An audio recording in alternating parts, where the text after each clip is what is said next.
Hello guys, welcome to Global Happenings. Today we have a trending news here for you. And the headings of the news reads, Sowore rearrest. More US Senator react after the presidency's reply. See details. But before we continue with details of the news and further analysis, we'd like to encourage you to please subscribe to our channel by clicking on the red subscribe button and also the bell icon so that you can get notification anytime we publish videos on YouTube. Alright, let's listen to the news in detail. More American lawmakers continue to raise concern over the continued detention of Omoyele Sowore, a political activist and publisher of Sowore Reporter. The Nigerian presidency, wary of international criticism, accused foreign government of interfering in Nigerian affairs by questioning Mr. Buhari's respect for the rule of law. Femi Adesina, who is the presidential spokesperson, on Wednesday asked foreign countries to stop the interference in the affairs of Nigeria, especially as it concerns the issue of human rights abuses. This was disclosed by him while reacting to reports from the EU, UK, and the US that they were concerned about the disrespect Nigerian presidency is showing towards the rule of law, including its treatment of the activist Mr. Omoyele Sowore. Many foreign lawmakers, however, has continued to react to criticize the Nigerian government over the rearrest and detention of Mr. Sowore on treason charges by the state security services. He was arrested on August 8 for planning a revolutionary protest against poor governance. He spent over 145 days in detention alongside his co-defendant Olawale Bakare, despite the fact that the court has mandated their release earlier. The duo were released a day before their court hearing last Friday, but the operative of DSS invaded the courtroom again to rearrest the political activists, which the video went viral. The activities of the secret police already sparked nationwide uproar and international criticism against Mr. Buhari's government. On Tuesday, Chris Cohn, a U.S. senator, spoke out about Mr. Sowore rearrest. Mr. Cohn is the vice chairman of the Senate Ethics Committee and a member of the Senate Foreign Relations. He said in a tweet, and I quote, "concerned that this case is representative of closing of political and media space in Nigeria. Civil society leaders and human rights defenders should be celebrated, not prosecuted in Nigeria and around the world. I'm deeply concerned by the harassment and repeated detainment of Nigerian activists, journalists, and former presidential candidate of AAC Omoyele Sowore. I urge Nigerian security service to respect the due process and the rule of law, release Sowore, pay his bail term, and launch an investigation into his rearrest." Again on Thursday, a senator from New York, Chuck Schumer, asked Mr. Buhari to honor previous court rulings. He also expressed dissatisfaction over Mr. Sowore's continued detention. And in his word, he said, "I am disheartened by reports that Omoyele Sowore, who is an activist, journalist, American citizen, was rearrested by Nigerian government. President Buhari should heed that previous court ruling and international sentiment and immediately free Omoyele Sowore." All right, that's where we're going to leave it.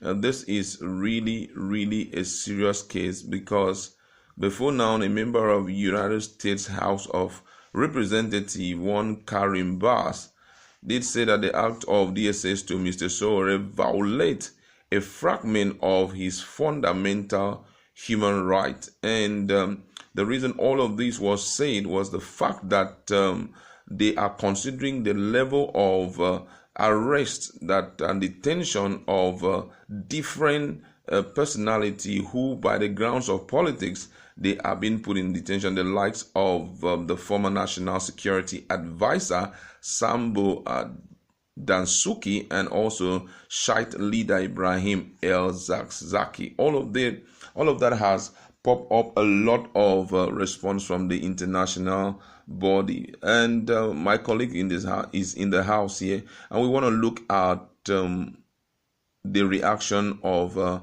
the senators towards what they call the breach of fundamental human rights, and also the lack of respect for the rule of law.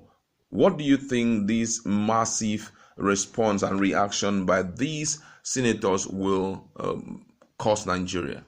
Well, as usual, they are not very quick to show their reactions. They are only, in their own way, telling the Nigerian government, obey the rule of law. And there are ways to sanction an erring country. You don't necessarily have to come to war against them, because truly they're a sovereign state. They have their rights, they have their laws governing them, they have their rules and regulations. But whatever the rules and regulations are in any democratic setting should resemble every other democratic setting. Now, we all know that UK have their charter, same thing with United States, and all of them are all entrenched in those laws, which Nigeria is a partner to. So if for any reason they have seen the videos went viral, when the government of the day wanted a situation, when the government of the day wanted a situation where they will cut out the issue of free speech via social media, it was something like this, so that Nigerians will not react much, because if they call this hate speech on social media and you upload such things, you go down.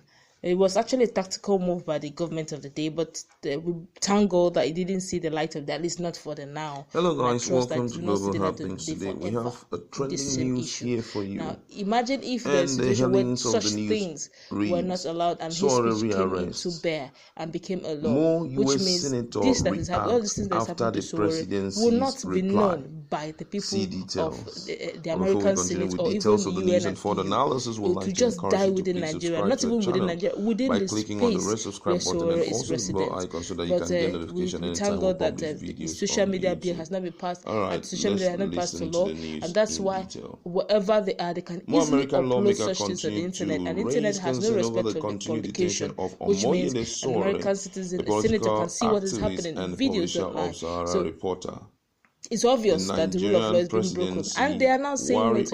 As usual, they will always give you times warnings and all that. They've been warning. It looks as if Nigeria is not listening. They are respecting the sovereign state, sovereign nature of Nigeria. By the time will come, if they watch and they find out that Nigeria have not adjusted, the government of the day have not adjusted or taken heed of the warning, they get ready. Nigeria will start seeing sanctions from all angles. Don't forget that we still have bilateral trade with some of these guys. We need them as much as they need us. Don't also forget that our oil, we can't drink our oil alone, the petroleum. We need to sell it out, and that's one of, in fact, what we call ourselves a multi-sectoral economy.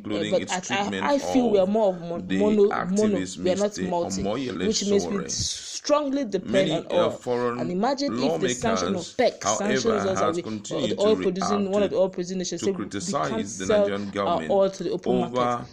Economically, we are almost done. Imagine if a situation where they said, look, all the sporting activities in Nigeria must be banned. He was arrested on August 8 for planning a revolutionary protest against poor governance. He spent over 145 days in detention alongside his when it comes to finances, when it comes to economy, so much needed. Imagine, we are still owing a lot of countries. Imagine if they said, okay, for that reason, pay us all our debts now. so that we can free you. Where do we stand? Some of the decisions, these are the things that the likes of Adesina should be thinking whenever he makes such a statement by saying the presidency said that they should not interfere. Much as you are a sovereign state, you are answerable to some set of people when the rule of law is broken.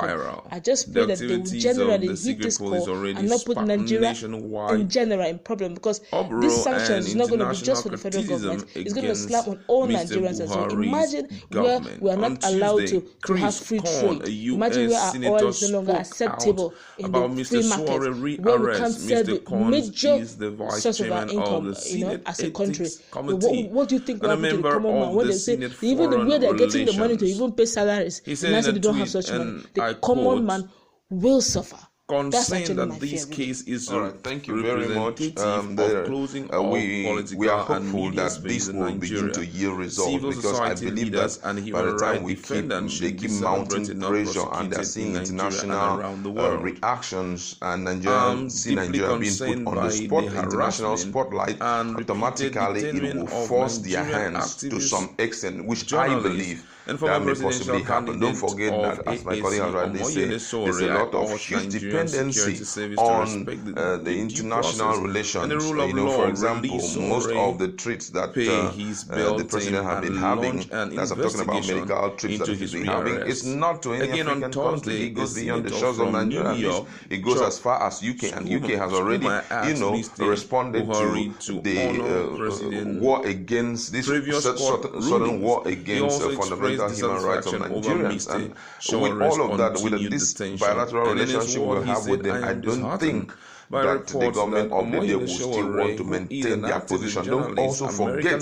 that already we'll be bringing you the news immediately that the AGF, I'm talking about the Attorney General of the Federation, has already demanded DSS to hand off the issue and hand over the case. So I think there's going to be sudden changes based on international interference. For me, when they talk about interference on the part of these guys, I keep wondering what they mean by interference, because whether you like it or not, if you begin to trample on fundamental human rights of the people, you are committing what I consider to be an international crime. You are committing crime against humanity, and when you're committing a crime against humanity, automatically international bodies will begin, and other nations will begin to look at you and begin to shout to see how those things can be corrected, because what is bad in the United States is also bad down here. So I don't think it's the case of interference. They're not trying to tell you your budget is too big for Nigeria. They're not trying to tell you we don't like that kind of president and all of that. That's not what they're telling you. They're telling you, hey, we have a citizen there and you're trampling on his right, and we want you to get him out of your enslavement that you're trying to put on him. So with all of that, I think there's going to be a change of mind very soon. We'd like to leave it there. Go to our comment section.